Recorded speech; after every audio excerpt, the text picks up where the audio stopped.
Good morning, folks, and welcome to the Gallant Daily News for Friday, the 3rd of March 2023.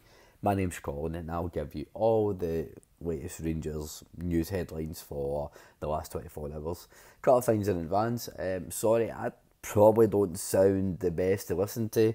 I'm a wee bit worse for wear. I'm recording live from Belfast as I was here for all expenses paid works to, and I tell you what, folks, I did take advantage of that free bar. I did, and I'm feeling a wee bit sorry for myself. But what better way to pick yourself up than talk about Rangers? Just one last call to arms. This will be the last news show that goes out on all the platforms that's non-subscriber only. From Monday you will need to subscribe, and you've got details on the episode links for Anchor and Acast if you listen via Apple and Spotify, and the membership page on YouTube should now be up and running, hopefully. Okay, so the Rangers news.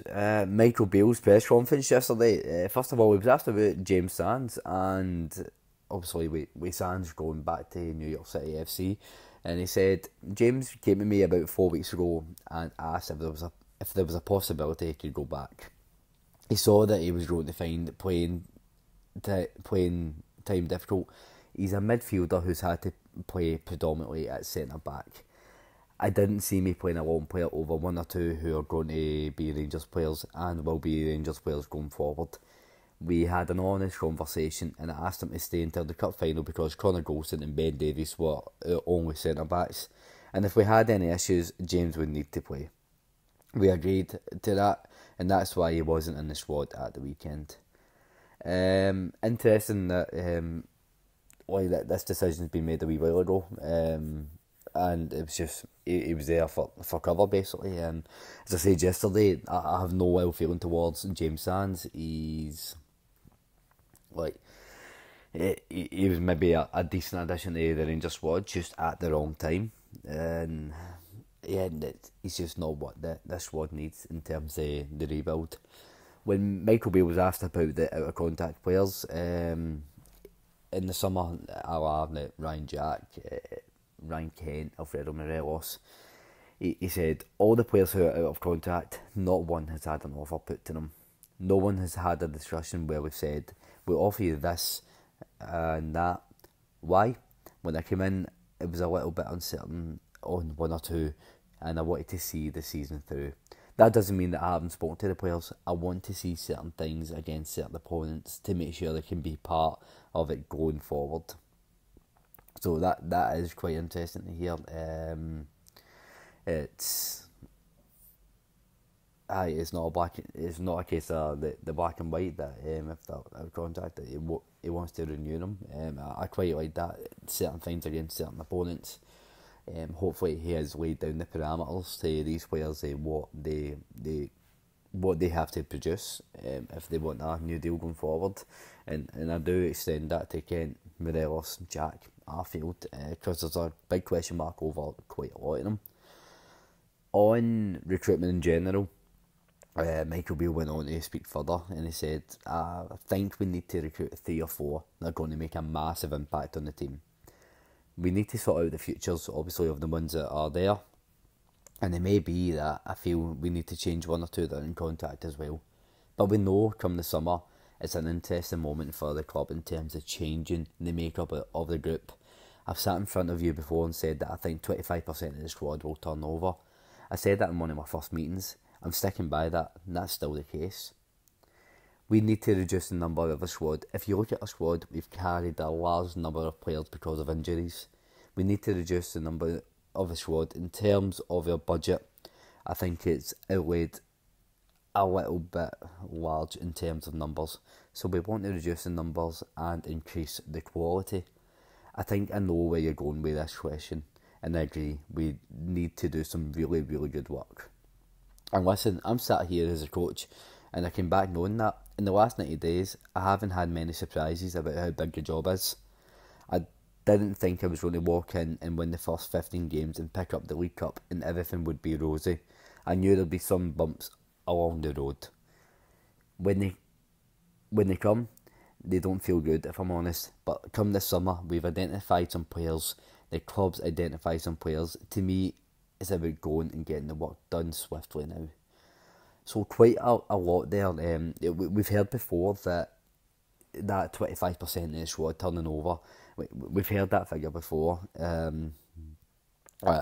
When speaking about the makeup of the group, it's been labelled time and time again that there is Rangers squad that the core of the group aren't fit for purpose, and it is time for a refresh and a move on. So it is really interesting to hear him say about the makeup. I'm taking for that he is talking about the core squad, and that's going to be revamped. Last bit of news for the Michael Beale presser was the injury update. So John Souttar is back in the squad.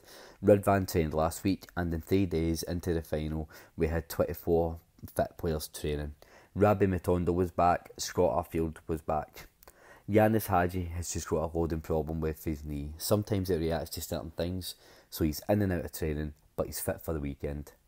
John and Ridvan are too, but with Ridvan, it's probably more with an eye on the cup tie next weekend. He's back in training, but only for 7 days, so I'd maybe like him to get some minutes in a B team game or behind closed doors just to make sure. But he looks in a good place. Tom Lawrence has had another operation and won't be available until the back end of pre-season. Kmart tried to train on Saturday, but it was no good. Unfortunately, with Kmart, he's going through a tough time at the moment, and it will be a way to see someone as we need to get to the end of this. He's had a problem with his calf, but there are one or two things that could be leading to that have been nagging. Me and him have had a real heart-to-heart. He's a boy that I'm really close to. I want to see him get some light at the end of the tunnel, so we're going to get some advice on that. With Tom Lawrence, he was back in training in isolation. Had some real discomfort when he was running. They had a look and they had to do a procedure, so he won't be back until the back end of pre-season. So a few things to there.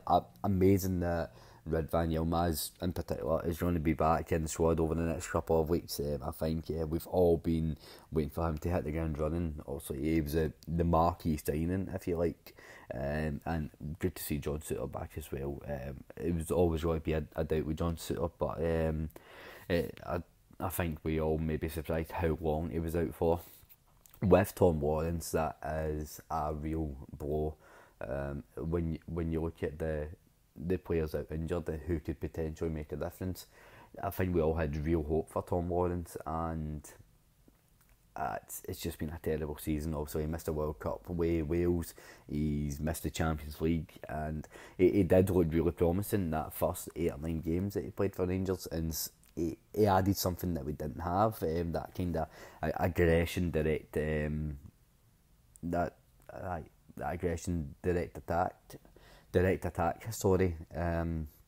So gutted for him. So it's going to be well in the next season by the time we see him back. And Kemar Michael Beale having a heart to heart with him, and I think the conversation does have to be had with Kemar. Like, are you fit to be a footballer? Still, we had to have that with Jordan Rossett as well. Sometimes your body just doesn't hold up. So mixed reviews from the injury update, I would say. Into other news, well, the main bit of other news, the Rangers transfer speculation does continue, and the latest name linked is Freddie Woodman. So he's a 25-year-old keeper, currently playing at Newcastle United. He was loaned out to Kilmarnock and Aberdeen before Swansea City and Bournemouth, if you remember him playing in the SPFL. He left Newcastle last summer and joined Preston North End. However, he is understood to be one of the high earners at Preston, and they would be willing to listen to some bids. It's thought that he's valued about $3.5 million. So we all know we're in the market for a keeper. Freddie Woodman, he's probably a wee bit more exciting in my eyes compared to the likes of Gunn and the other names mentioned, 25-year-old, it's maybe somebody who could potentially be a number one for 5-6 years. It's interesting. There was a leaked document for the scouts who attended the Preston North End game, and Jamie Miller, one of the Rangers scouts, was at the game. The Preston manager, Ryan Lowe, he was asked about speculation in Woodman himself, and he said, good, they can give us 20 million for him if they want. I don't know what he's worth, but we know he's a top keeper. If he continues to get those clean sheets, then that's what will happen. There will be talk of clubs and interest in him, especially those type of clubs. Speaking about Rangers, he's an England youth international, and there's not many of those types of good keepers around, aside from the ones that are already there. We knew when we were signing Freddie that he was a good goalkeeper, and it just needs to continue that good form. Everyone has dips, and Fred had a dip a few weeks ago, and he wasn't quite happy with the performance, but now he's back to collecting clean sheets. If he can get another 6 clean sheets out in the next 12 games, then that's 20 clean sheets we've had this season. We'll get him.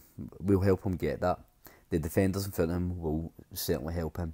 He'd, like all the players linked, some people in the media get the links out there for whatever it is they want to do.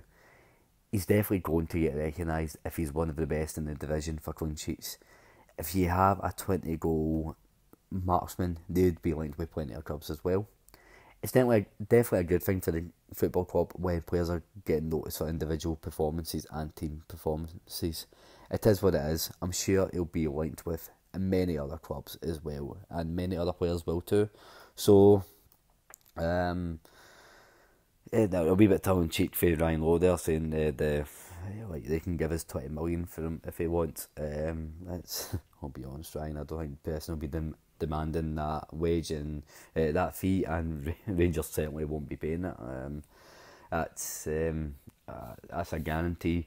But the interesting, speaking about his performance in terms of the clean sheets and stuff as well. So I think this one feels as if it's got to be a bit more substance to it than the other rumours that have been happening, especially when that Rangers scout has been there.